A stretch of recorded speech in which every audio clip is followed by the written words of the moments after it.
ECR Saravanan யாருன்னா ஒரு சாதாரண ஒரு எளிய குடும்பத்திலேருந்து பிறந்தவன் தான். நான் ஆரம்ப காலகட்டத்தில் கூலி வேலைக்கு போயிருக்கேன், கட்டட வேலைக்கு போயிருக்கேன். என்னோடய வாழ்நாளில் நான் சம்பாரித்த முதல் சம்பளம் 13 ரூபா 50 காசு ஒரு நாளைக்கு சம்பளம். சாதாரண ஒரு எளிய குடும்பத்திலேருந்து நான் வந்திருக்கேன். அப்படி இருக்கும்போது எனக்கு ஒரு வாய்ப்பு கொடுத்து இன்றைக்கி சோழிங்கநல்லூர் சட்டமன்ற உறுப்பினராக ஆக்கி இன்றைக்கி சட்டசபையில் போய் நான் உட்காரும்போது ஒரு மகிழ்ச்சியான ஒரு தருணமாக இருக்குது. நாங்கள் அந்த வழியாக தினவாடி ட்ராவல் பண்ணியிருப்போம், வண்டியில் போயிருப்போம், ஆட்டோவில் போயிருப்போம், காரில் போயிருப்போம், பஸ்ஸில் போயிருப்போம். இதுலலாம் நம்ம போவோமாப்பா, இந்த தலைமைச் செயலர்கள்லாம் நம்ம போவோமாப்பான்னு ஒரு ஏங்கின நாட்கள்லாம் இருக்குது. இந்த இடத்துல நான் போட்டி போட்டு நிறைய பேர் என்னை விமர்சனம், இவெல்லாம் தோற்றுருவான், இவெல்லாம் இந்த இடத்துல நிற்கவே மாட்டான், நிறைய கட்சிகள் சொல்கிறேன் ரொம்ப கேவலமெல்லாம் என்ன பேசியிருக்காங்க. என்னோட பழகினவங்களே என்னை பற்றி ரொம்ப தவறுதலாக பேசினேன். அதெல்லாம் நான் மீறி இன்றைக்கி வந்து நம்ம ஜெயிச்சிருக்கோன்னா தளபதின்ற ஒரு அடையாளம் தான். அவர் இல்லைன்னா இந்த இடத்துல இந்த ஈசிஆர் சரவணன் இல்லைன்றது ஆணித்தனமாக சொல்லுவேன், எங்கே வேணால் சொல்லுவேன். தலைவர் வந்து பார்த்திங்கன்னா ஒரு ஹாலில் வந்து எங்களுக்கு வேட்பாளர் அறிமுக கூட்டம் பண்ணாங்க. அப்போ போகும்போது அண்ணாங்கிட்ட வந்து பிளெஸ்ஸிங் வாங்கணுன்ட்டு போகும்போது அண்ணா ஒரே முத்தம் கொடுத்துட்டோம்ண்ணா. வா நண்பா அப்படின்னாரு. எப்போ ஈஸியாக தான் கூப்பிடுவார், வா நண்பா அப்படின்னாரு. அவர் அண்ணா எனக்கு ஒரு முத்தம் கொடுங்கண்ணா, அவர் எனக்கு ஒரு முத்தம் கொடுத்தாரு. அதான் வாழ்க்கையில் மறக்க முடியாத ஒரு முத்தம். ஃபஸ்ட் டைம் இது. ஏன்னா விஜய் சேதுபதி சார் தான் கொடுத்துருப்பார் மாஸ்டர் படத்தில், அப்புறம் இவர் கொடுத்துருப்பார். அதுக்கப்புறம் நாங்கள் வந்து கட்சி ஆரம்பித்து 2.5 வருஷம் தான் ஆகுது. ஆனால் எங்கள் தலைவர் சொன்ன வாக்குறுதிகள் எல்லாமே நிறைவேற்றின ஒரே ஒரு எண்ணத்தோடு தான் செயல்படுறாரு. என்ன வேணும், எங்கள் கஜனா இதுக்கு முன்னாடி இந்த கஜனா வந்து காலி பண்ணிட்டு போயிட்டாங்க. அதனால் எங்கள் தலைவர் அவர்கள் என்னென்ன வாக்குறுதி கொடுத்தாரோ எல்லாமே செய்ய தான் போகிறாரு. ஒரு மாதத்துக்கு 1000 ரூபாய் சம்பாதிக்கணும் குடும்பத்தில். ஏன்னா ரொம்ப கஷ்டமான ஒரு வாடகை வீட்டில் இருக்கிறோம், அந்த மாதிரி அதுக்கேற்ற மாதிரி இருக்கணும். ஏன்னா அப்பா கொஞ்சம் கஷ்டம், எல்லாமே ரொம்ப எங்கள் ஃபேமிலி கொண்டு ரொம்ப எளிமையான ஃபேமிலி தான். அப்படி இருந்தும் தலைவருக்காக ஏதாவது சின்ன சின்ன விஷயத்தை ஏதாவது பண்ணிகிட்டே இருப்பேன். குடும்பம் வளர, தங்கச்சிலாம் வளர சரி வருமானம் இல்லை. ஆட்டோ ஓட எங்கள் மாமா ஒருத்தர் இருந்தார், அவர்கிட்ட ஆட்டோ ஓட்ட கற்றுக்கிட்டு லைசன்ஸ் எடுத்து ஆட்டோ ஓட்ட ஆரம்பிச்சேன். ஒரு 10-15 வருஷம் ஆட்டோ தான் ஓட்டியிருந்தேன். ஆட்டோ அதுக்கப்புறம் ஒரு கார் டிரைவர், ஆட்டோவும் வந்து வாடகை ஆட்டோ தான் ஓட்டியிருந்தேன். அதுக்கப்புறம் பார்த்து ஒரு சொந்த வண்டி வாங்கினேன். டிவி கட்ட முடியாத காரணத்தினாலும் இருந்தேன். அந்த டைமில் தளபதி அவர்கிட்ட வந்து நான் வந்து சொன்னேன், அண்ணா என்னை வந்து பார்த்தாங்க. அந்த ஆட்டோ ஃபைனான்ஸுக்கு அவரோட பணத்தை கொடுத்து அந்த பணத்தை அங்கே கட்டினேன். அன்றைக்கி அந்த வாழ்வாதாரத்தை அந்த இடத்துல கட்டும் போது ரொம்ப சந்தோஷம். என்னை பெற்றதுன்னா என் தாயாக இருக்கலாம், எனக்கு முகவரி கொடுத்து என் தளபதி மட்டும்தான். அதனால தான் என் பேருக்கு மேலே வந்து என் வாழ்வும் என் உழைப்பும் தளபதிக்காக மட்டுமேன்னு போட்டுருவேன். ஆச்சி மசாலா எந்த சமையலும் ருசி தேடும் ரகசியம் 20 ரூபாய். தளபதி டு தலைவர் இன்றே உங்கள் பிரதியை ஆர்டர் செய்யுங்கள். கிருஷ்ணமாச்சாரியா யோகம் மந்திரம் இணைந்து வழங்கும் யோகம் தரும் யோகா ஆன்லைன் யோகா பயிற்சி வகுப்புகள். பயிற்சியில் பங்கேற்க இங்கே ஸ்கேன் செய்து இணைந்து கொள்ளவும். ஸ்நேகிதிகளுக்கு வணக்கம். This is Padmaja. நம்ம சிஎம் விஜய் சார் பர்த்டே ஸ்பெஷலா, அதுவும் அவருக்கு நெருக்கமான ஒருத்தரை தான் நம்ம மீட் பண்ண வந்திருக்கோம். அது மட்டும் இல்லாம ரசிகர் மன்றத்துல ஸ்டார்ட் பண்ணி சட்டமன்றம் வரைக்கும் அவர் கூட பயங்கரமா டிராவல் பண்ணிட்டு இருக்கிறாரு. அதுவும் இல்லாம சோழிங்கநல்லூர் தொகுதியிலே வந்துட்டு அதிகப்படியான வாக்குகள் பெற்று வெற்றி அனுப்பி ஒரு மகா பெரிய பிரம்மாண்டமான ஒருத்தரை தான் நம்ம மீட் பண்ண வந்திருக்கோம். வேற யாரும் இல்லை, இப்பவே கெஸ் பண்ணியிருப்பீங்க. சோழிங்கநல்லூர் சட்டமன்ற உறுப்பினர் நம்ம ஈசிஆர் சரவணன் சார் தான் மீட் பண்ண வந்திருக்கோம். அவரை வெல்கம் பண்ணிடலாம். ஹாய், ஹலோ சார், எப்படி இருக்கீங்க? நல்லா இருக்கேன் மேடம். சாப்பிட்டீங்களா சார்? இனிமேதான் சாப்பிடணும். எப்படி போயிட்டு இருக்கு சார் நம்மளோட இது? மிக சிறப்பாக போயிட்டு இருக்கு. வாழ்க்கையில் மறக்க முடியாத தருணங்கள்லாம் நம்ம வந்துட்டே இருக்கு ஒரு நாளும். ஓகே, பார்த்தீங்கன்னா ஒரு சாதாரண ஒரு எளிய குடும்பத்திலேருந்து நான் வந்திருக்கேன். அப்படி இருக்கும்போது எனக்கு ஒரு வாய்ப்பு கொடுத்து இன்றைக்கி சோழிங்கநல்லூர் சட்டமன்ற உறுப்பினராக ஆக்கி இன்றைக்கி சட்டசபையில் போய் நான் உட்காரும்போது ஒரு மகிழ்ச்சியான ஒரு தருணமாக இருக்குது. ஏன் சொல்கிறேன்னா, நாங்கள் அந்த வழியாக தினவாடி ட்ராவல் பண்ணியிருப்போம், வண்டியில் போயிருப்போம், ஆட்டோவில் போயிருப்போம், காரில் போயிருப்போம், பஸ்ஸில் போயிருப்போம். இதுலலாம் நம்ம போவோமாப்பா, இந்த தலைமைச் செயலர்கள்லாம் நம்ம போவோமாப்பான்னு ஒரு ஏங்கின நாட்கள்லாம் இருக்குது. இன்றைக்கி எங்கள் தலைவர் தளபதி அவர்கள் மூலியமாக இன்றைக்கி வந்து உள்ளே போய் உட்காரும்போது அமரும்போது ரொம்ப மகிழ்ச்சியாக இருக்குது, ஒரு ஆத்ம திருப்தியாக இருக்குது. எனக்கு வாழ்க்கையில் மறக்க முடியாத ஒரு விஷயம். பெரிய பெரிய மேதைகள்லாம் இருந்த இடம் அது. அந்த இடத்துல நம்மளும் போய் அங்கே உட்காரும்போது ரொம்ப சந்தோஷமாக இருக்குது. அந்த ஃபீல் எப்படி இருந்துச்சு சார் உங்களுக்கு?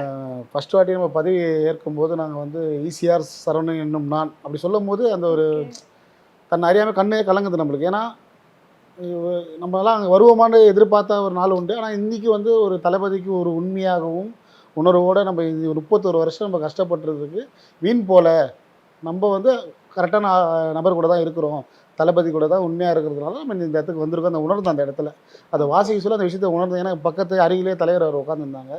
அதை உணரும் போது ரொம்ப ஒரு சந்தோஷம், ஒரு பக்கம் பயமாகவும் இருந்தது. ஏன்னா நம்மளை நம்பி மக்கள் வாக்களிச்சிருக்காங்க, அவங்க நல்லது பண்ணணும், நல்லது மட்டுமே பண்ணணும், தவறான வழியில் கொண்டு போயிடக்கூடாதுன்ற ஒரு மனசும் எனக்கு இருக்குது. ஏன்னா எல்லாமே அதை அந்த இதில் வந்து நம்ம சொல்கிறோம்.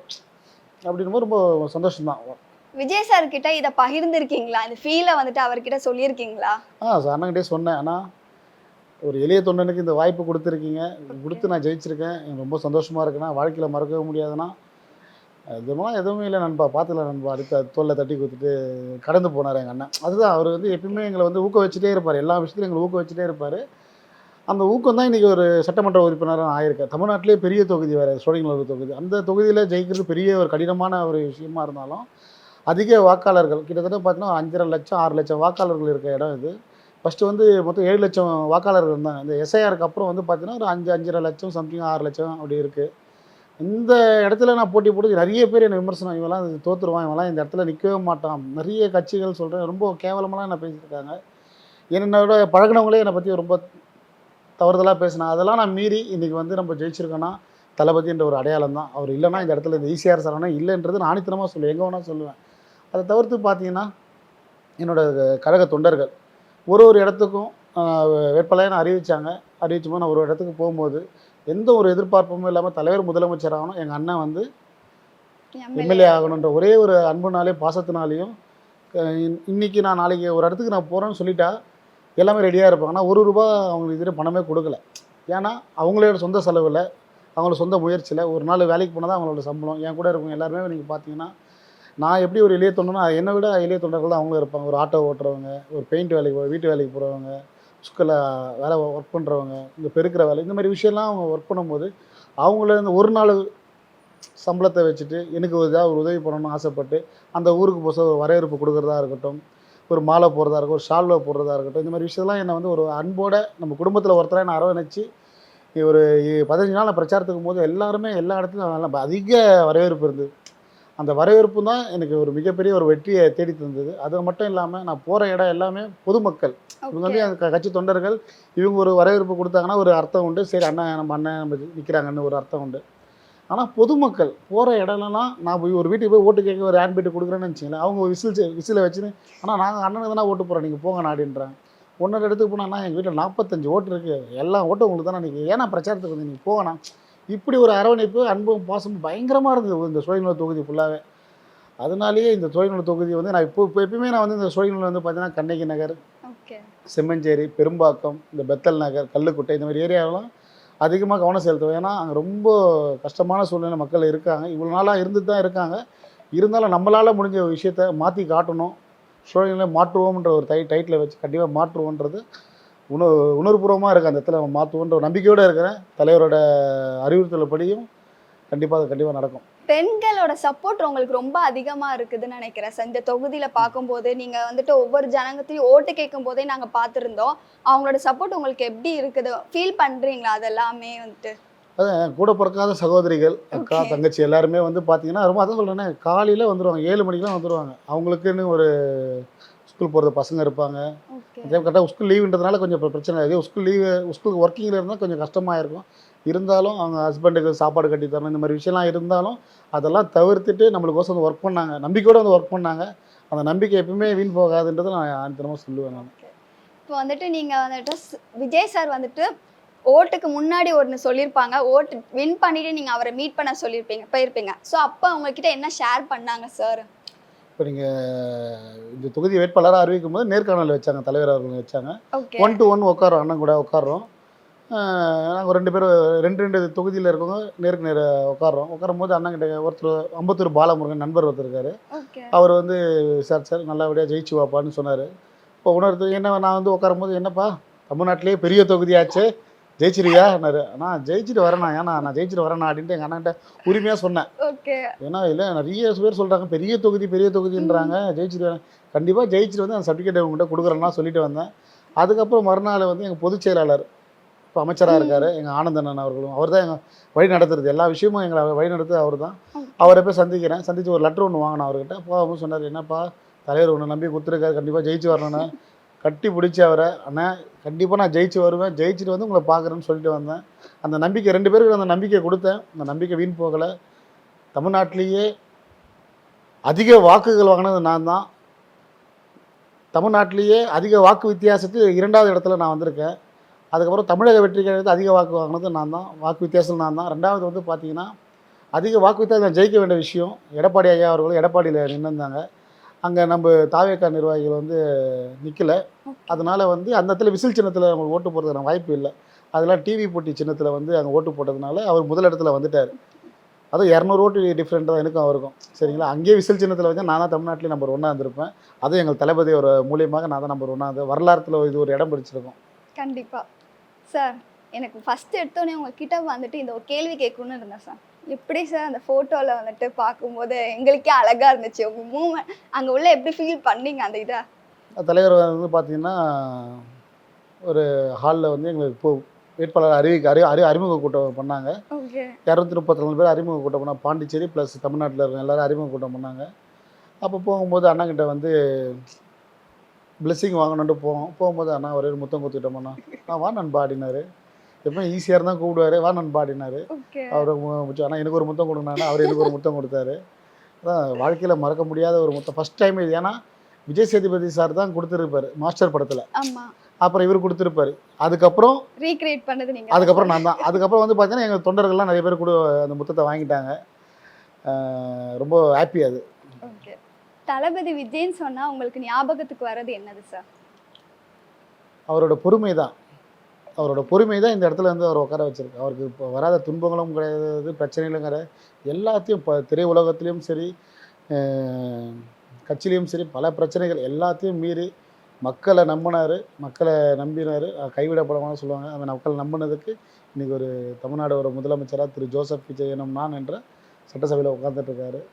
ரொம்ப சந்தோஷமாக இருக்குது அந்த மாதிரி ட்ராவல் பண்ணும்போது. டிவிக்கே வந்துட்டு என்ன மாதிரி ஒரு இம்பேக்ட் க்ரியேட் பண்ணும்?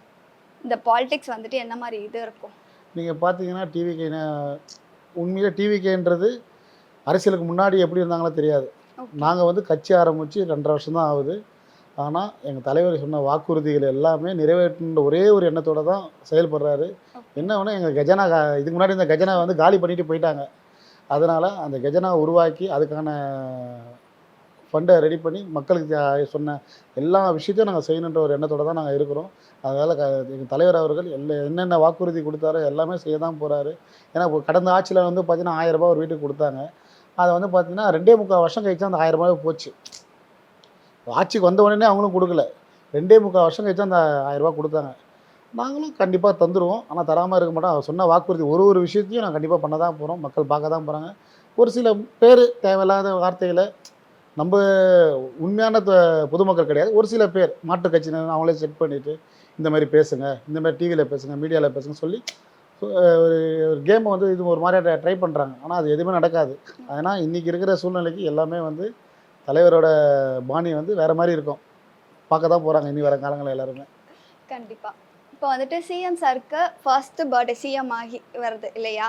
ஸோ வந்துட்டு மக்களுக்கு ஏதாச்சும் ஒரு பரிசு வெயிட் பண்ணிட்டு இருக்குதா? ஏன்னா தாய்மாமன் சீரு, அப்புறம் வருஷத்துக்கு 6 சிலிண்டரு அப்படி எல்லாமே சொல்லியிருக்கிறாங்க. ஸோ மக்களுக்கு இவரோட பர்த்டே ஸ்பெஷலாக ஏதாச்சும் கிஃப்ட் அறிவிப்பாரா? இதுவரையும் தெரியல. ஏன்னா அன்றைக்கி வந்து சட்டசபை கூடுது. அன்றைக்கி ஓகே, அவரோட பர்த்டே அன்றைக்கி சட்டசபை கூடுது. அவர் நினச்சிருந்தா சட்டசபை வந்து அள்ளி வச்சு அவர் பிறந்த நாளை கொண்டாடிடலாம். ஆனால் எங்கள் தலைவர் அதுமாரி பண்ணல. என்ன பயலால் என்ன இருக்கோ அதை நம்ம பண்ணணுன்றதுக்கோசம் கரெக்டாக அந்த பர்த்டே வந்து நாங்கள் இது பண்ணலை. அதனால் வந்து அன்றைக்கி சட்டசபை கூட எல்லாருமே 234 தொகுதியில் எல்லாருமே வந்து எங்களோட 108 வேட்பாளர்களும் மாற்று கட்சியினர் வந்து சேர்ந்தவங்க எல்லாருமே அன்றைக்கி அங்கே இருப்போன்றதெல்லாம் தெரிவிச்சுக்கிறேன்.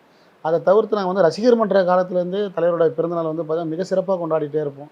அப்புறம் வந்து மக்கள் இயக்கமாக இருக்கும்போதும் சரி, தமிழக வெற்றி கழகமாக இருக்கும்போது சிறப்பாக கொண்டாடிட்டே தான் இருப்போம். வருஷம் நானே ஒரு 15 வருஷம் இங்கே நீலாங்கரை சுகன்யா திருமண்டபத்தில் வந்து தளபதி அவர்கள் வச்சு 3 வாட்டி ஃபங்க்ஷன் வர வச்சு பண்ணியிருக்கேன். அப்புறம் அவங்க அப்பா அவர்களும் பொதுச் செயலாளர் அவர்களும் எல்லாரையும் வர வச்சு நிகழ்ச்சி பண்ணியிருக்கேன். எப்பயுமே இங்கே எந்த தலைவரோட பிறந்தநாள் ஸ்டார்ட் பண்ணால் இங்கே தொடங்கிட்டு தான் எல்லா ஊருக்கும் போவார் சார். அந்த மாதிரியான ஒரு சூழ்நிலை உருவாக்கி வச்சுருக்கோம். அந்த டைமில் இன்ன வரையும் அப்படி தான் பண்ணிகிட்ருக்கோம். இந்த வருஷம் தலைவர் ஒரு முதலமைச்சரோட பிறந்தநாள் போது ரொம்ப பிரம்மாண்டமாக கொண்டாடணும் ஆசைப்பட்டுருக்கோம். அதனால் நாங்கள் 10 நாளுக்கு முன்னாடி ஸ்டார்ட் பண்ணிட்டோம்.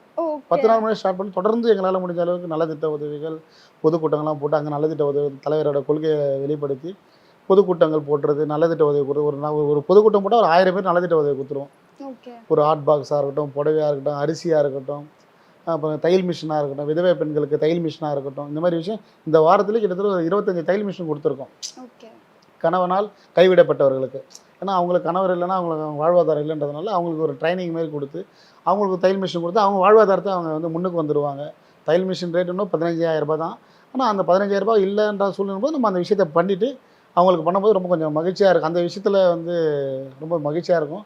இன்றைக்கி வந்து நீங்கள் பார்த்தீங்கன்னா ஒரு சட்டமன்ற உறுப்பினராக இன்றைக்கி ரத்த தான முகாம் தொடங்க போனேன். கோவூரில் குன்றத்தூர் தெற்கு ஒன்றியத்தின் சார்பாக ரத்த தான முகாம் நடைபெற்றது கோவூரில். அங்கே போயிட்டு ரத்த தானம் கொடுக்கலாம் தொடங்கி வைக்கலான்னு போனேன். சரி, எனக்கே ஒரு நானும் தலைவர் கோசம் ஃபஸ்ட்டு ஒரு சட்டமன்ற உறுப்பினராக ரத்தம் கொடுத்துடலான்ட்டு இன்றைக்கி தான் போய்ட்டு கொடுத்துட்டு வந்தேன். ரொம்ப சந்தோஷமாக இருந்தது. எப்பயுமே ஒரு ரசிகனாகவும் ஒரு கட்சியோட மாவட்ட செயலாளராக கொடுத்த நான் இன்றைக்கி வந்து ஒரு சட்டமன்ற உறுப்பினராக கொடுக்கும்போது ரொம்ப அளவு கடந்த அன்பாகி போச்சு. இன்றைக்கி தலைவர் ரொம்ப ஆத்ம திருப்தி ஆகி போச்சு. ரொம்ப சந்தோஷமாக இருந்தது. ஈசிஆர் சரவணன் அப்படின்னா யார் சொல்ல முடியுமா? ஈசிஆர் சரவணன் யாருன்னா ஒரு சாதாரண ஒரு எளிய குடும்பத்துலேருந்து பிறந்தவன் தான். நான் ஆரம்ப காலகட்டத்தில் கூலி வேலைக்கு போயிருக்கேன், கட்டட வேலைக்கு போயிருக்கேன், ஜெல்லியெல்லாம் போடுவாங்க, அந்த ஜெல்லி வேலைலாம் போயிருக்கேன். என்னோடய வாழ்நாளில் நான் சம்பாரித்த முதல் சம்பளம் 13 ரூபா 50 காசு ஒரு நாளைக்கு சம்பளம். 13 ரூபா 50 காசு என்னோடய சம்பளம் ஒரு நாளைக்கு. லக்ஷ்மி இண்டஸ்ட்ரியல்ஸ் ஒரு கம்பெனி ஒன்று இருக்குது, இங்கே ஒயம்ஆரில் இருக்குது. அங்கே வந்து 13 ரூபா 50 காசுக்கு மேலே சம்பளம் வாங்கினேன். அதுக்கப்புறம் சம்பளம் பார்த்துல இன்னொரு கம்பெனி போனேன், 15 ரூபா 50 காசு ஒரு நாளைக்கு. ஜிஏ இண்டஸ்ட்ரியல்ஸுன்ட்டு ஒரு இண்டஸ்ட்ரியல் ஏரியா தான் ஒயம்ஆரில்.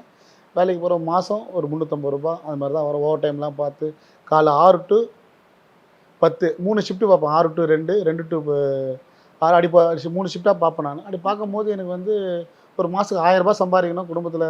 ஏன்னா ரொம்ப கஷ்டமான நம்ம ஒரு வாடகை வீட்டில் இருக்கிறோம், அந்த மாதிரி அதுக்கேற்ற மாதிரி இருக்கணும். ஏன்னா அப்பா கொஞ்சம் கஷ்டம், எல்லாமே ரொம்ப எங்கள் ஃபேமிலி கொண்டு இருக்கணும், ரொம்ப எளிமையான ஃபேமிலி தான். அப்படி இருந்தும் தலைவருக்காக ஏதாவது சின்ன சின்ன விஷயத்தை ஏதாவது பண்ணிகிட்டே இருப்பேன். இந்த ஜெராக்ஸ் பேப்பர் ஒட்டுறது, இந்த ₹1 ஜெராக்ஸ் அப்போலாம் அதான் நான் பண்ண முடியும். ₹1 ஜெராக்ஸ் பேப்பர் எடுத்து ஒட்டுறது, தலைவரோட ஸ்டிக்கரில் ஒன்று போட்டுட்டு ஜெராக்ஸ் பேப்பர். எந்த வயசுலேருந்து இந்த ஒரு வந்துச்சு? இதெல்லாம் ஒரு 12 வயசுலேருந்து ஆரம்பிச்சாச்சு. 13 வயசுலேருந்து ஸ்டார்ட் பண்ணியாச்சு. அப்படியே தொடர்ந்து போச்சு தான். அந்த சம்பளத்தை வாங்கி வீட்டுக்கு அம்மாட்ட கொடுப்பேன். மாதம் அம்மாட்ட கொடுத்துருவேன். ஒரு நாள் கூட லீவ் போட மாட்டேன். ஓவர் டைம் போகிற சம்பளத்தை மட்டும் நான் எடுத்துப்பேன். ஒரு மாதம் 200 ரூபா போடுவேன். ஏன்னா ஏதாவது பண்ணணுமேன்றக்கோசம் இப்படியே தான் இருக்கும். என் லைஃப் இப்படி தான் போச்சு. அதுக்கப்புறம் குடும்பம் வளர, தங்கச்சிலாம் வளர சரி வருமானம் இல்லை. எங்கள் மாமா ஒருத்தர் இருந்தார், அவர்கிட்ட ஆட்டோ ஓட்ட கற்றுக்கிட்டு லைசன்ஸ் எடுத்து ஆட்டோ ஓட்ட ஆரம்பித்தேன். ஒரு 10-15 வருஷம் ஆட்டோ தான் ஓட்டியிருந்தேன். அதுக்கப்புறம் ஒரு கார் டிரைவர், ஆட்டோவும் வந்து வாடகை ஆட்டோ தான் ஓட்டியிருந்தேன். அதுக்கப்புறம் பார்த்து ஒரு சொந்த வண்டி வாங்கினேன். டிவி கட்ட முடியாத காரணத்தினாலும் இருந்தேன். அந்த டைமில் தளபதி அவர்கிட்ட வந்து நான் வந்து சொன்னேன். அண்ணன் என்னை வந்து பார்க்கும்போது சொன்னார், என்னப்பா எல்லாம் ப்ராப்ளம் எல்லாம் ஓகேவா, நல்லா போயிட்டுருக்கேன்னு கேட்குற போது நான் இதுமாரி ஆட்டோவுக்கு டிவி கட்டலண்ணா அப்படின்னு நான் சொன்னேன்.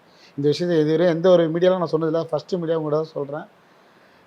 அண்ணன்கிட்ட சொல்கிறேன், அண்ணா இதுமாரி ஆட்டோவுக்கு டிவி கட்டணும்ண்ணா, ரொம்ப கஷ்டமாக இருக்குண்ணா அப்படின்னு சொன்னேன். எவ்வளோயா டிவின்னாரு? நான் ஒரு 45,000 ரூபாய் கட்டணும் நான். அப்படியா, சரி நான் வெங்கட் சாரை பார்க்குறேன். இப்போ அமைச்சராக இருக்கார்ல, மயிலாப்பூர் சட்டமன்ற உறுப்பினர் வெங்கட்ரமணன், அவரை போய் பாருன்னாரு. அவர் ஃபோன் பண்ணாங்க. ஃபோன் பண்ணி எவ்வளோப்பா டிவின்னு, ஆட்டோ ஃபைனான்ஸ் வந்து சிட்டி ஆட்டோ கன்சல்ட், அந்த ஆட்டோ ஃபைனான்ஸுக்கு அவரோட பணம் எடுத்து கொடுத்து அந்த பணத்தை அங்கே கட்டினேன். அன்றைக்கி அந்த வாழ்வாதாரத்தை அந்த இடத்துல ஒரு 45,000 ரூபா டிவி கட்டினாங்க, அண்ணன் கட்டினாங்க. அதான் கட்டும் போது ரொம்ப சந்தோஷம். நம்ம அப்போல்லாம் தண்டல் தான் வாங்கணும், தண்டல் புக் இவ்வளோ தண்டல் புக் வச்சுருப்பேன். 1000 ரூபா வாங்கினா 100 ரூபா பிடிச்சிப்பாங்க, டெய்லியும் கட்டணும். இந்த மாதிரி விஷயம்லாம் தண்டல் புக்கே இவ்வளோ வச்சுருப்பேன். ஒருத்தர்கிட்ட தண்டல் வாங்கி இப்படி தான் என் வாழ்க்கையே நான் ரன்னிங் ஆகிட்டே இருந்தது. அப்படியே போயிட்டே இருந்த வாழ்க்கை தான் இன்றைக்கி வந்து அப்படியே திரும்பி பார்த்தா இன்றைக்கி சட்டமன்ற உறுப்பினராக இருக்கேன். என் ஃபேமிலிக்கு அதெல்லாம் சொன்னால் நான் கண்ணீர் விட்டு அழணும். அந்தளவுக்கு கஷ்டங்களை அனுபவிச்சு தான் இந்த இடத்துல வந்திருக்கேன். ஆனால் ஒரு சில பேர் விமர்சனங்கள் பண்ணும் போதெல்லாம் ரொம்ப கஷ்டமாக இருக்குது. என்னோடய பேக்ரவுண்டு தெரியாமல் விமர்சனம் பண்ணுறது. இவருக்கு என்னப்பா கார் இருக்குது, என் கார் இருக்குன்னா நான் கார் வந்து டிவி கட்டி டிவியில் கட்டிகிட்ருக்கேன். நான் ஒரு இனோவா கார் வச்சுருந்து அதை கொடுத்து நம்ம டிவி வாங்கி நம்ம டிவி கட்டி. ஆனால் ஒரு சில விமர்சனங்கள், இப்போது நான் இப்படியே இருந்தால் இப்படி தான் இருக்கணுமான்றது யாருக்குமே இது இல்லைல்ல. ஒரு படிப்படியாக மேலே தானே வந்தாகணும். அதுக்கப்புறம் அந்த ஆட்டோ ஓட்டுறதை விட்டுட்டு நான் பிரிண்டிங் ஆஃபீஸ் ஒன்று ஓப்பன் பண்ணேன். பிரிண்டிங் ஆஃபீஸ், ஃபோட்டோ ஸ்டுடியோ, இந்த கல்யாணத்துக்குலாம் ஆர்டர் கொடுக்குறது, இந்த டிவிலாம் போடுவாங்கள்ல, அந்த ஷாப் ஒன்று ஓப்பன் பண்ணி அது இன்ன வரையும் ரன்னிங் ஆகி தான் இருக்குது. டிஜிட்டல் இந்த பேனர், போஸ்டர்ஸ், கல்யாண பத்திரிகை, விசிட்டிங் கார்டு, இந்த மாதிரி ஆஃபீஸ். இங்கே எஸ்எம்எஸ் டிசைன்ஸ் ஒரு கடை ஒன்று வச்சுருக்கேன். நான் வந்து அதை ரன் பண்ணிட்டு தான் இருக்கும். ஒரு ஆட்டோ வாடகை ஓடிட்டுருக்கு. இப்படி தான் போயிட்டுருக்கு லைஃபு, ரொட்டேஷனாக அப்படியே போயிட்டுருக்கு. நல்லா இருக்குது சார். பின்னாடி ஈசிஆர் சரவணுக்கு பின்னாடி இவ்வளோ பெரிய இது இருக்குதா? நிறைய அவமானங்கள் நிறைய இருக்குது எனக்கு. அவமானங்கள் எப்படி சொல்கிறது, இவெல்லாம் ஒரு ஆளா அப்படின்ட்டு என்னை பயங்கரமாக விமர்சனம் பண்ணவங்களாம் நிறைய பேர் இருப்பாங்க. இவெல்லாம் வந்து இவர் பின்னாடியே போயிட்டுருக்காங்க, இவெல்லாம் ஒன்றுமே வேஸ்ட்டு. நீங்கள் என் கட்சிக்கு வந்துடு, உங்கள் கட்சிக்கு வந்து நிறைய பேர் என்னை கூப்பிட்டுருக்குது உண்டு. இருந்தாலும் எனக்கு அதெல்லாம் முக்கியமே இல்லை. எனக்கு என்ன தான் நீ பணம் கொடுத்தாலும் எனக்கு அதெல்லாம் ஐடியாவே இல்லை. எனக்கு இவர் தான் தளபதி தான். தளபதி இல்லைன்னா அடுத்த நிமிஷம் எனக்கு நிச்சயம் இல்லாத வாழ்க்கைன்னு என்னை பெற்றதுன்னா என் தாயாக இருக்கலாம், எனக்கு முகவரி கொடுத்து என் தளபதி மட்டும்தான். அதில் வந்து நம்பிக்கையாக இருந்தேன். அந்த நம்பிக்கை வந்து வீணே போகல. அதனால தான் என் பேருக்கு மேலே வந்து என் வாழ்வும் என் உழைப்பும் தளபதிக்காக மட்டுமேன்னு போட்டுருவேன் எப்பயுமே. அதை இந்த வரையும் பின்பற்றி தான் இருக்கேன். இனி வரும் காலங்களில் எந்த சூழ்நிலைக்கு போனாலும் அதை பின்பற்றுவேன்றது தெரிவிச்சுக்கிறேன். நல்லா இருக்குது சார். ஈஸியாக சரவணன் கற்றுக்கொண்ட பாடம் ஏதாச்சும் இருக்குதா? வாழ்க்கையில் இதை மறக்கவே மாட்டேன் அப்படின்னு ஏதாச்சும் இருக்குதா? துரோகங்கள் நிறைய, கூட இருக்கவங்களே துரோகம் பண்ணது நிறைய இருக்குது. நிறைய பேர் துரோகம் பண்ணிட்டாங்க. நான் ஒரு நல்லது தான் பண்ணுவேன் அவங்களுக்கு, ஆனால் துரோகம் பண்ணிவிடுவாங்க நம்மளுக்கு. கட்சி ரீதியாகவும் இருக்கட்டும், நண்பர்களாக இருக்கட்டும், கூட இப்போ நல்லா பழகுவாங்க. ஏதாவது ஒரு என்னை விட பெரிய ஆளாக இருக்கும்போது அப்படி ட்ராவல் பண்ணுவாங்க. என்னை விட ஒரு பெரிய விஷயத்துக்கு போய் அடையணுன்றதுக்கோசம் என்னையும் மட்டம் தட்டிட்டு போவாங்க. ஆனால் அவங்களுக்கு எந்த ஒரு குறையும் இல்லாமல் தான் வச்சுருப்பேன். ஒரு சில விஷயத்தில் கோவப்பட்டிருப்பேன், பேசியிருப்பேன், நண்பன்ற முறையில் கோவப்பட்டிருப்பேன். நம்ம கட்சியில் இருக்காங்க, ஏன்டா இப்படி பண்ணுறேன் ஒரு வார்த்தை பேசியிருப்பேன். அதுக்கெல்லாம் உடனே பேசினாவே முடிஞ்சிடும். ஏன்னா உனக்கோசம் எல்லா விஷயத்தையும் நான் பண்ணும்போது நாங்கள் ஒரு திட்டத்துக்கு ஒரு உரிமை இல்லையாடான்ற மாதிரி தான் என்னோட கேள்வியாக இருக்கும். ஆனால் அதெல்லாம் மனசில் வச்சுக்கிட்டு எனக்கு பின்னாடி சில வேலையெல்லாம் பார்த்து முன்னேறி போனேன். யாராக இருந்தாலும் போய் நல்லபடியாக எங்கே இருந்தாலும் நல்லா இருங்க. உனக்கும் ஒருத்தன் வருவான்றது அவங்களுக்கு தெரியாத போய் இருக்கும். இப்போ என்ன நீ இன்றைக்கி அழிச்சிட்டு நீ போகணுன்னு ஆசைப்படுற, இன்னும் ஒரு அழிக்கிறதுக்கு ஒருத்தன் வருவாங்க. இன்றைக்கி காலங்கள் அப்படி போயிட்டுருக்கு. கடவுள் வந்து உடனே ஃபஸ்ட்லாம் ரொம்ப லேட்டாக கூட இப்போலாம் உடனே போயிட்டே இருக்கு. அதனால் வந்து அதெல்லாம் நிறைய விஷயங்களை கடந்து வந்துட்டேன். இப்போ கடந்து வரதுக்கு எதுவுமே இல்லை. அதனால தான். Happy birthday CM sir.